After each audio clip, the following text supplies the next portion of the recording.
नमस्कार। जब आप सकारात्मक रहते हैं तो आपके अंदर एक नई ऊर्जा रहती है।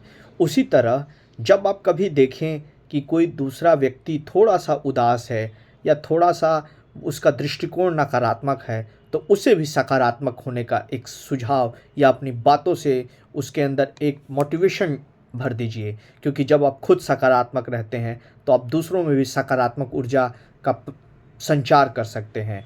जैसे कोई भी एक रिएक्शन होती है, उसमें कैटलिस्ट जो होता है वो रिएक्शन की जो उसकी गति को बढ़ा देता है।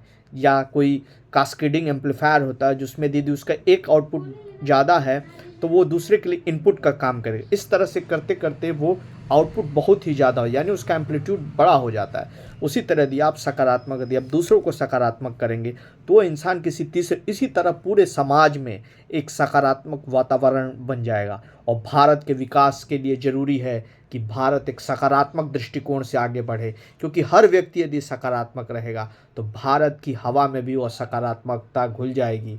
और चाहे वो विज्ञान का क्षेत्र हो या अध्यात्म का क्षेत्र हो या राजनीति का क्षेत्र हो या शिक्षा का क्षेत्र हो, कोई हर क्षेत्र में भारत का प्रत्येक नागरिक और बच्चा-बच्चा सकारात्मक दृष्टिकोण से आगे बढ़ेगा। और वही सकारात्मकता भारत के एक ऐसे समाज का निर्माण करेगी और भारत एक ऐसे राष्ट्र के रूप में उभरेगा कि जहां भारत का नाम विश्व पटल पर एक बड़े ही संजीदे तरीके से लिया जाएगा। इसलिए खुद भी सकारात्मक रहिए और सकारात्मक की ऊर्जा और वो प्राण हर व्यक्ति में फूंकने का प्रयास करिए, चाहे वो जिस माध्यम से हो।